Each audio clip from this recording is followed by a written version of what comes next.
மேற்கு வங்கத்தில் 15 ஆண்டு காட்டாட்சியை மாற்ற அனைவரும் விரும்புகின்றனர். பீகாரைப் போல மேற்கு வங்கமும் காட்டாட்சிக்கு விடை கொடுக்க தயாராக உள்ளது என்று பிரதமர் மோடி தெரிவித்துள்ளார். வளர்ச்சிக்கான எந்த பணிகளையும் செய்யாததால் காங்கிரஸ் கட்சி மக்களின் நம்பிக்கையை முற்றிலும் இழந்து நிற்கிறது என அசாமில் நடந்த விழாவில் பிரதமர் மோடி பேசினார். புத்தக வாசிப்பு மூலம் தமிழக இல்லங்களில் அறிவு தீ பரவ வேண்டும் என்ற நோக்கத்தில் திமுக அரசு திட்டங்கள் கொண்டு வந்துள்ளதாக சென்னையில் நடந்த பன்னாட்டு புத்தக கண்காட்சி நிறைவு விழாவில் முதல்வர் ஸ்டாலின் பேசினார். சாகித்ய அகாடமி விருதுகள் மத்திய அரசின் தலையீட்டால் நிறுத்தி வைக்கப்பட்டுள்ளது. கலைத்துறையில் அரசியல் தலையீடு என்பது ஏற்றுக்கொள்ள முடியாதது என முதல்வர் ஸ்டாலின் கூறியுள்ளார். தேசிய அளவில் சிறந்த நூல்களுக்கு தமிழக அரசு சார்பில் செம்மொழி இலக்கிய விருது வழங்கப்படும். விருது பெறுபவர்களுக்கு 5 லட்சம் ரூபாய் பரிசு வழங்கப்படும் என புத்தக கண்காட்சி நிறைவு விழாவில் முதல்வர் ஸ்டாலின் அறிவித்துள்ளார். தேஜ கூட்டணியில் தேமுதிக, அமமுக ஆகிய கட்சிகள் அங்கம் வகிக்குமா என்பது வரும் 23ஆம் தேதி தெரியும். வரும் தேர்தலில் ஓட்டளிக்க இருக்கும் மக்கள் மனதில் மிகப்பெரிய மாற்றம் ஏற்பட உள்ளதாக நயினார் நாகேந்திரன் தெரிவித்துள்ளார். தமிழக வெற்றிக் கழக தேர்தல் அறிக்கை குழுவின் ஆலோசனைக் கூட்டம் ஜனவரி 20ஆம் தேதி பனையூரில் உள்ள கட்சி அலுவலகத்தில் நடக்கிறது. தமிழகத்தின் வளர்ச்சியை நோக்கமாக கொண்டு தேர்தல் அறிக்கை உருவாக உள்ளது என பொதுச் செயலாளர் ஆனந்த் தெரிவித்துள்ளார். கரூர் துயர சம்பவம் தொடர்பாக நாளை சிபிஐ விசாரணைக்கு ஆஜராகும் தவிக தலைவர் விஜய் தனி விமானம் மூலம் இன்று டெல்லி புறப்பட்டார். ஜல்லிக்கட்டு வீரர்களுக்கு அரசு பணி வழங்கப்படும் என்ற வாக்குறுதியை தை மாதத்துக்குள் முதல்வர் ஸ்டாலின் நிறைவேற்ற வேண்டும். திமுக அரசின் நிறைவேற்றப்படாத தேர்தல் அறிவிப்புகள் போல இந்த அறிவிப்பும் காணல் நீராக மாறிவிடக் கூடாது என தமிழக பாஜக செய்தி தொடர்பாளர் ANS பிரசாத் தெரிவித்துள்ளார். பாமக அமைக்கும் கூட்டணி நாணயமான சிறந்த கூட்டணி என்று மக்கள் பேசுகின்ற அளவிற்கு அமையும். அப்படிப்பட்ட கூட்டணியை அமைக்க தீவிரமாக முயன்று வருவதாக ராமதாஸ் கூறியுள்ளார். ஜனநாயகன் பட விவகாரத்தில் விசாரணை நடந்து வரும் நிலையில் மேலும் கருத்து கூற முடியாது. விஜய் கட்சி தொடங்கியிருப்பதால் இந்த விவகாரம் முக்கியமாக பேசப்படுகிறது என பாஜக MLA வானதி கூறினார். கோவளம் நன்னீர் தேக்க திட்டத்தின் தொலைநோக்கு சிக்கல்களையும் அப்பகுதி மீனவர்களின் வாழ்வாதாரத்தையும் சூழலியல் சமன்பாடுகளை கருத்தில் கொண்டு தமிழக அரசு இத்திட்டத்தை உடனடியாக கைவிட வேண்டும் என சீமான் வலியுறுத்தியுள்ளார். தமிழகத்தில் திமுக அரசுக்கு எதிரான மனநிலை நிலவுகிறது. இதனால் 2026 சட்டசபை தேர்தலில் NDA கூட்டணி மகத்தான வெற்றி பெறும் என பாஜக மூத்த தலைவர் தமிழிசை கூறினார். பழனிசாமி முன்கூட்டியே தேர்தல் வாக்குறுதிகளை அறிவித்ததால் திமுகவுக்கு எந்த பின்னடைவும் இல்லை. எங்கள் திட்டத்தை தான் காப்பி பேஸ்ட் செய்துள்ளார் என அமைச்சர் ரகுபதி கூறினார். வாய்ப்பு ஒன்று வந்தால் தான் கட்டியிருக்கும் வேட்டியை கழற்றிவிட்டு வேறொரு வேட்டிக்கு தாவி வானத்தை பார்த்து துப்பிக் கொள்ள கூட தயங்காத ரகுபதி எல்லாம் தேர்தல் வாக்குறுதிகளை பற்றி பேசலாமா என அதிமுக விமர்சித்துள்ளது. 2026ஆம் ஆண்டில் நடத்தப்பட உள்ள போட்டித் தேர்வுகளின் அட்டவணையை ஆசிரியர் தேர்வு வாரியம் இதுவரை வெளியிடவில்லை. ஆசிரியர்களின் எதிர்காலத்தை இருளிலேயே திமுக அரசு வைத்திருக்கிறது என அன்புமணி குற்றம் சாட்டியுள்ளார். இந்திய அளவில் உயர்கல்வி படிப்பவர்கள் எண்ணிக்கை தமிழகத்தில் அதிகமாக இருந்தாலும் தரமான கல்வி கிடைப்பதில்லை என கவர்னர் ரவி கூறியுள்ளார். சம வேலைக்கு சம ஊதியம் என்ற திமுகவின் தேர்தல் வாக்குறுதியை நிறைவேற்ற கோரி 24வது நாளாக சென்னை எழும்பூரில் இடைநிலை ஆசிரியர்கள் போராட்டத்தில் ஈடுபட்டனர். உலகில் உள்ள நம் அனைவரையும் தர்மம்தான் இயக்குகிறது என மும்பையில் நடந்த நிகழ்ச்சி ஒன்றில் RSS தலைவர் மோகன் பகவத் பேசினார். இந்தியாவில் பண பற்றாக்குறை இல்லை, நிதி பற்றாக்குறையும் இல்லை. கிராமங்கள், ஏழைகள் மற்றும் விவசாயிகளுக்காக நேர்மையாக உழைக்கும் தலைவர்கள்தான் தேவை என மத்திய அமைச்சர் நிதின் கட்கரி தெரிவித்துள்ளார். நடிகை கங்கனா வெளியிட்ட பதிவில், அன்புள்ள AR ரகுமான், நான் இயக்கிய எமர்ஜென்சி படம் குறிப்பிட்ட கருத்தை பரப்பும் படம் என சொல்லி என்னை சந்திக்கவே மறுத்துவிட்டீர்கள். வெறுப்புணர்வு உங்களை குருடாக்கியது என கூறியுள்ளார். இந்தியனாக இருப்பதை ஆசீர்வதிக்கப்பட்டவனாக உணர்கிறேன். இந்தியா எனது உத்வேகம், எனது ஆசிரியர் மற்றும் எனது வீடு என சர்ச்சையான தனது கருத்து குறித்து AR ரகுமான் வீடியோ வெளியிட்டு விளக்கம் அளித்துள்ளார். துபாயில் நடக்கும் 24H சீரிஸ் ரேசிங்கில் என்ஜின் கோளாறு காரணமாக அஜித்குமார் ரேசிங் அணியின் கார் தீப்பிடித்ததால் பரபரப்பு ஏற்பட்டது. இந்நிலையில் என் ரசிகர்களை நிச்சயம் ஒரு நாள் பெருமைப்படுத்துவேன் என ரேசரும் நடிகருமான அஜித்குமார் கூறியுள்ளார். ஈரான் அதிபர் காமேனி எடுத்த நல்ல முடிவு என்றால் அது போராட்டத்தில் ஈடுபட்ட 800 பேரை தூக்கில் போடாததுதான் என அமெரிக்க அதிபர் ட்ரம்ப் தெரிவித்துள்ளார். மேலும் அங்கு ஆட்சி மாற்றம் தேவை என்று வலியுறுத்திய ட்ரம்ப் ஈரான் அதிபர் காமேனியை ஒரு நோயாளி என்றும் தாக்கி பேசியுள்ளார். உக்ரைன் நாட்டில் நள்ளிரவில் நடத்திய தொடர் ட்ரோன் தாக்குதலில் 2 பேர் கொல்லப்பட்டனர், பலர் காயமடைந்தனர். நதிநீர் இணைப்பு முன்னோடியான காலிங்கராயன் வரலாறு குறித்து பாடப்புத்தகத்தில் இடம்பெறுவது தொடர்பாக முதல்வர் கவனத்திற்கு கொண்டு சென்று நடவடிக்கை எடுக்கப்படும் என அமைச்சர் முத்துசாமி தெரிவித்தார். உலக நாடுகளின் புத்தக கண்காட்சிகளை பார்த்து சென்னை பன்னாட்டு புத்தக காட்சியை நடத்துகிறோம் என அமைச்சர் மகேஷ் தெரிவித்தார். நியூசிலாந்து பார்லிமெண்டில் ஒலிக்கும் அளவுக்கு நாங்கள் திருக்குறளை கொண்டு சென்றுள்ளோம். சென்னை பன்னாட்டு புத்தக கண்காட்சியில் 102 நாடுகளைச் சேர்ந்தவர்கள் கலந்து கொண்டுள்ளனர் என்றார். மார்க்சிஸ்ட் கம்யூனிஸ்ட் முன்னாள் எம்எல்ஏ ராஜேந்திரன் திருவனந்தபுரத்தில் இன்று பாஜகவில் இணைந்தார். அவருக்கு அம்மாநில தலைவர் ராஜீவ் சந்திரசேகர் கட்சி உறுப்பினர் பதவியை வழங்கினார். முதலீடுகளை ஈர்ப்பதில் தமிழகம் பின்னோக்கி செல்கிறது. சிறு குறு நடுத்தர தொழில் வளர்ச்சியிலும் பின்னடைவை சந்தித்துள்ளது என சோழிங்கநல்லூரில் நடந்த கருத்தரங்கில் கவர்னர் ரவி பேசினார். கரூர் வேலுசாமிபுரத்தில் முதல்வர் ஸ்டாலின் பிறந்த நாளை முன்னிட்டு நடந்த மாட்டு வண்டி பந்தயத்தை முன்னாள் அமைச்சர் செந்தில் பாலாஜி கொடியசைத்து துவக்கி வைத்தார். போட்டியில் வெற்றி பெற்றவர்களுக்கு கோப்பைகள் மற்றும் ரொக்க பரிசுகளை வழங்கினார். அதிமுகவின் தேர்தல் அறிக்கை குறித்து கவலைப்பட வேண்டியது அவசியம் இல்லை. வரும் தேர்தலில் அதிமுக வெற்றி பெறப் போவதில்லை, தோற்பது உறுதி என சிவகங்கையில் அமைச்சர் சாமிநாதன் தெரிவித்தார்.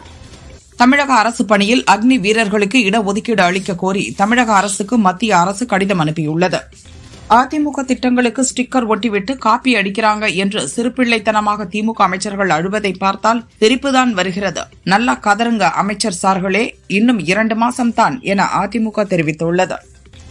தேர்தல் வாக்குறுதிகளில் எதை வேண்டுமானாலும் சொல்லலாம், எப்படியாவது ஓட்டு வாங்குவதற்காக எதை வேண்டுமானாலும் சொல்லலாம். அந்த வகையில் மக்கள்தான் தீர்ப்பளிப்பர் என்று அதிமுக தேர்தல் அறிக்கை குறித்த கேள்விக்கு பாமக நிறுவனர் ராமதாஸ் பதிலளித்துள்ளார். பாகிஸ்தானில் 30 கோடி மக்கள் தொகை இருந்தாலும் இந்தியாவைப் போல் அமெரிக்காவில் பாகிஸ்தான் முதலீடு செய்வதில்லை என காங்கிரஸ் உறுப்பினர் ரிச் மெக்கார்மிக் கூறியுள்ளார். தமிழக விவசாயிகள் பாதுகாப்பு சங்க நிறுவனர் ஈசன் முருகசாமி கைது செய்யப்பட்டதற்கு கண்டனம் தெரிவித்துள்ள இந்து முன்னணி மாநில தலைவர் காடேஸ்வர சுப்பிரமணியம் தமிழகத்தில் நடப்பது ஆட்சியா சர்வாதிகார ஆட்சியா என்றும் கேள்வி எழுப்பியுள்ளார். தமிழக சட்டசபை தேர்தலில் 50% புதுமுக வேட்பாளர்களை களமிறக்க பாரதிய ஜனதா முடிவு செய்துள்ளதாக தகவல் வெளியாகியுள்ளது. வரைவு வாக்காளர் பட்டியலில் இடம்பெறாதவர்கள் தங்களது பெயரை வாக்காளர் பட்டியலில் சேர்க்க இன்று கடைசி நாளாகும். இறுதி வாக்காளர் பட்டியல் அடுத்த மாதம் 17ஆம் தேதி வெளியிடப்பட உள்ளது. தை அமாவாசையை முன்னிட்டு தூத்துக்குடி புதிய துறைமுக கடற்கரை பகுதியில் ஆயிரக்கணக்கான மக்கள் கடலில் புனித நீராடி முன்னோர்களுக்கு தர்ப்பணம் கொடுத்தனர். குடியரசு தினத்தை ஒட்டி சென்னை ஏர்போர்ட்டில் 5 அடுக்கு பாதுகாப்பு போடப்பட்டுள்ளது. கூடுதல் சோதனைகள் நடத்தப்பட வேண்டியிருப்பதால் பயணிகள் முன்கூட்டியே வருமாறு அறிவுறுத்தப்பட்டுள்ளது. தமிழகத்தில் 23 மாவட்டங்களுக்கு 100 நாள் வேலை திட்டத்திற்கான குறைதீர்ப்பாளர்கள் நியமனம் செய்யப்பட்டுள்ளனர். வேலை கோருதல், ஊதியம் அளித்தல் உட்பட திட்டம் தொடர்பான புகார்களை தொழிலாளர்கள் மற்றும் பொதுமக்கள் குறைதீர்ப்பாளரிடம் பதிவு செய்யலாம். பொங்கல் பண்டிகையை கொண்டாடிவிட்டு சென்னை திரும்பும் தென் மாவட்ட மக்களால் எழும்பூர், தாம்பரம் ரயில் நிலையங்களில் கூட்டம் அலைமோதுகிறது. மன்னார்குடி ராஜகோபால சுவாமி கோயில் வளாகத்தில் காணும் பொங்கலை முன்னிட்டு பெண்களுக்கு மட்டுமே நடந்த போட்டியில் பங்கேற்று வெற்றி பெற்றவர்களுக்கு தொழில்துறை அமைச்சர் TRP ராஜா பரிசுகளை வழங்கி சிறப்பித்தார். சென்னையில் காற்றின் தரத்தை மக்கள் உடனுக்குடன் அறிந்து கொள்ள வசதியாக 100 இடங்களில் 6,36,00,000 ரூபாய் செலவில் டிஜிட்டல் பலகைகள் அமைக்க சென்னை மாநகராட்சி முடிவு செய்துள்ளது. திருவாரூர் மன்னார்குடி சங்கரர் கூடத்தில் மார்கழி மாத நிறைவையொட்டி ஏராளமான இசைக்கலைஞர்கள் பஞ்சரத்தின கீர்த்தனை பாடி தியாகராஜருக்கு இசை அஞ்சலி செலுத்தினர். இசை ஆர்வலர்கள் கீர்த்தனைகளை மெய்மறந்து கேட்டு ரசித்தனர்.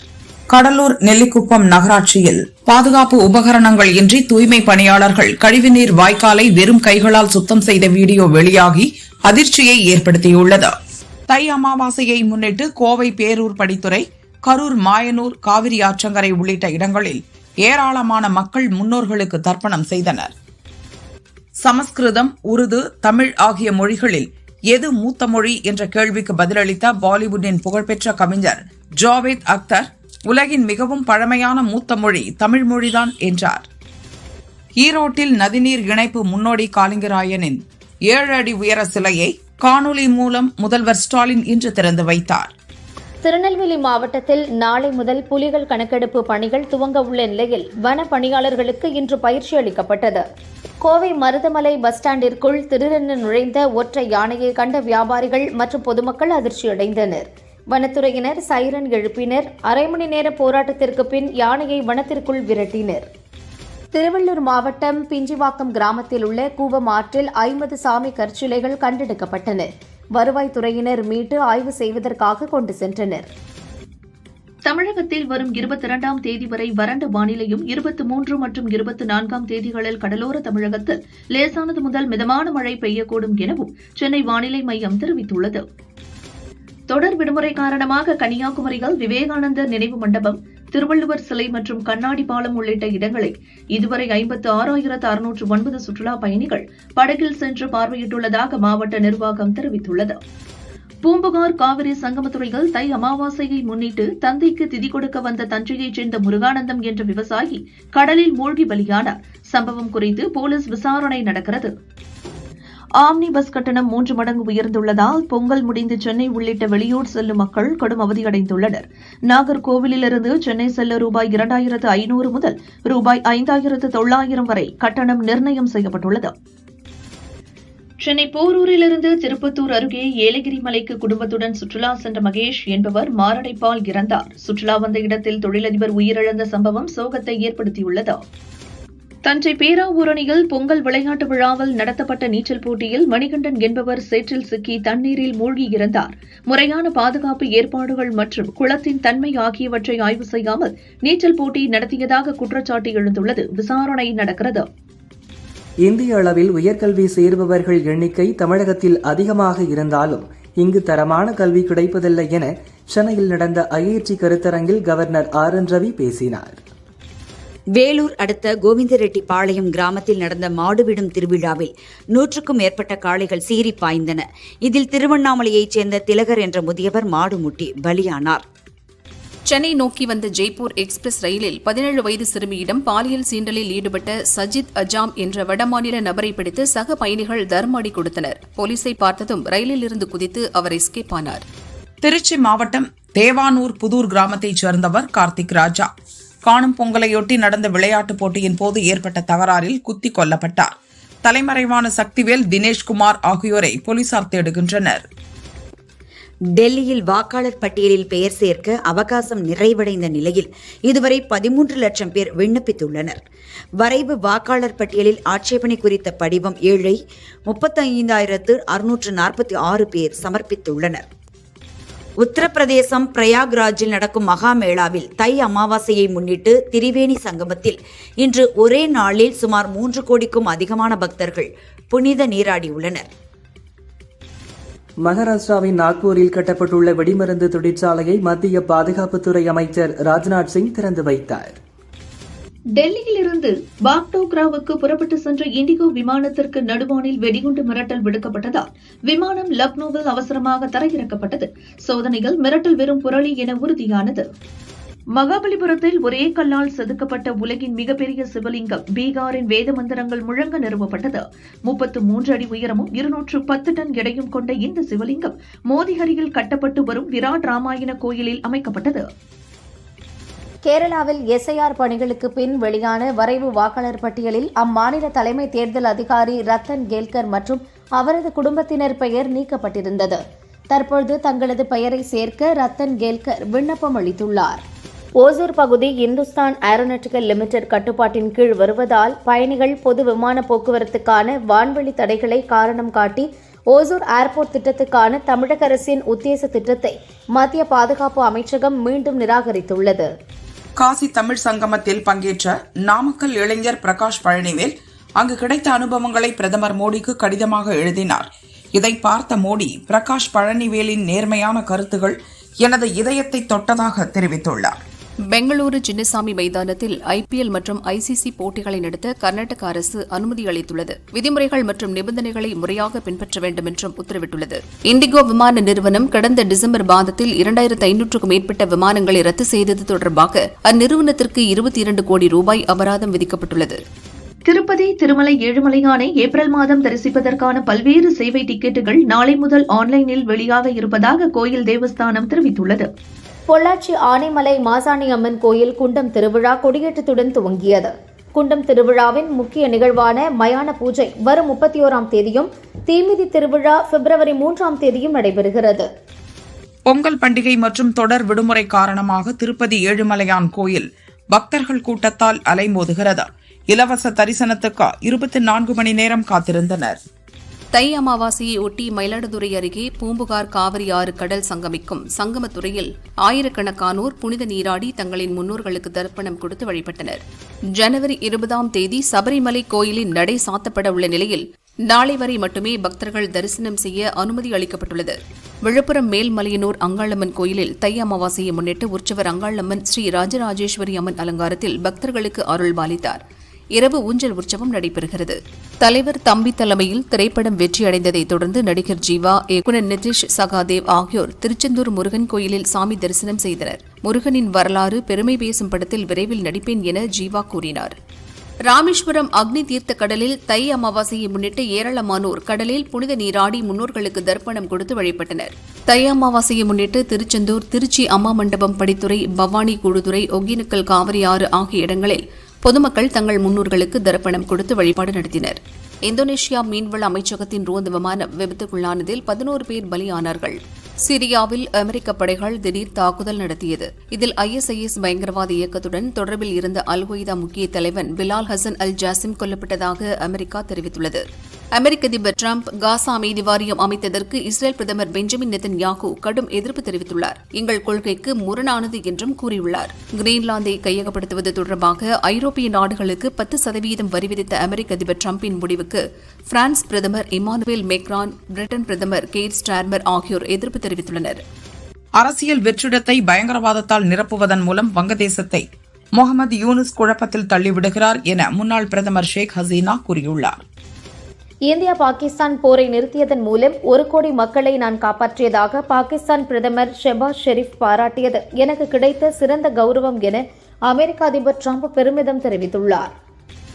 ஐநா சபைக்கு போட்டியாக போர்ட் ஆஃப் பீஸ் எனப்படும் அமைதி வாரியம் என்ற புதிய சர்வதேச அமைப்பை அமெரிக்க அதிபர் டிரம்ப் தொடங்க திட்டமிட்டுள்ளார். இந்த அமைப்பிற்கு அவரே தலைவராகவும் செயல்படுவார் என்றும் சர்வதேச மோதல்களுக்கு தீர்வு காண்பதே இதன் நோக்கம் என்றும் தெரிவிக்கப்பட்டுள்ளது. இதில் நிரந்தர உறுப்பினராக ரூபாய் 8,400 கோடி கட்டணம் நிர்ணயிக்கப்பட்டுள்ளது.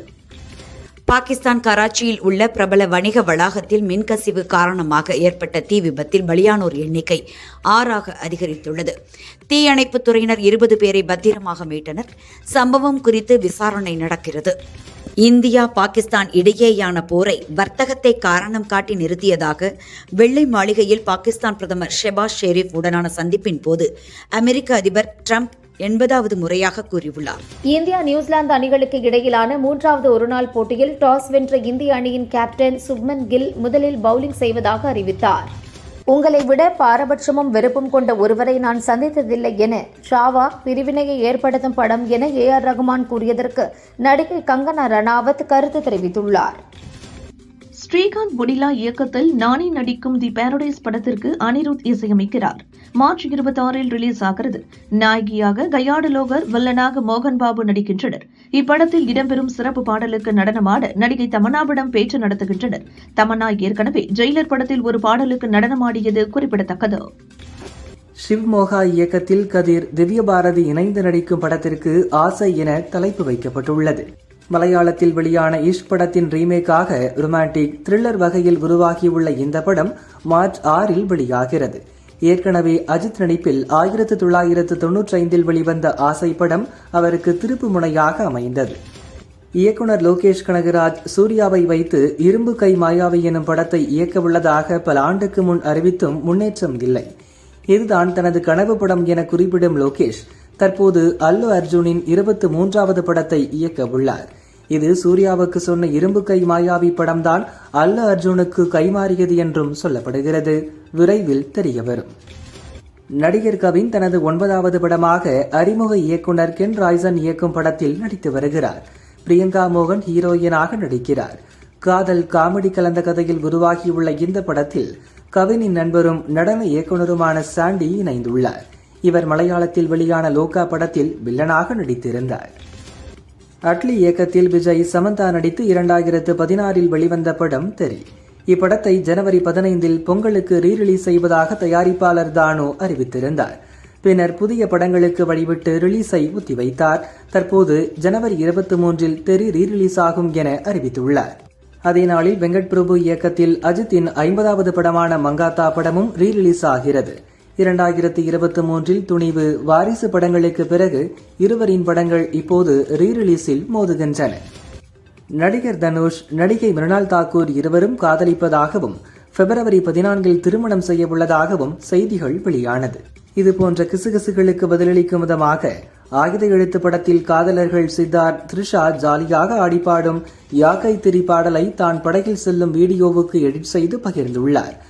இந்த பதிவு காதல் கிசுகிசுகளுக்கு பதிலா அல்லது நக்கலாக போட்டாரா எனவும் பலரும் கேள்வி எழுப்பி வருகின்றனர்.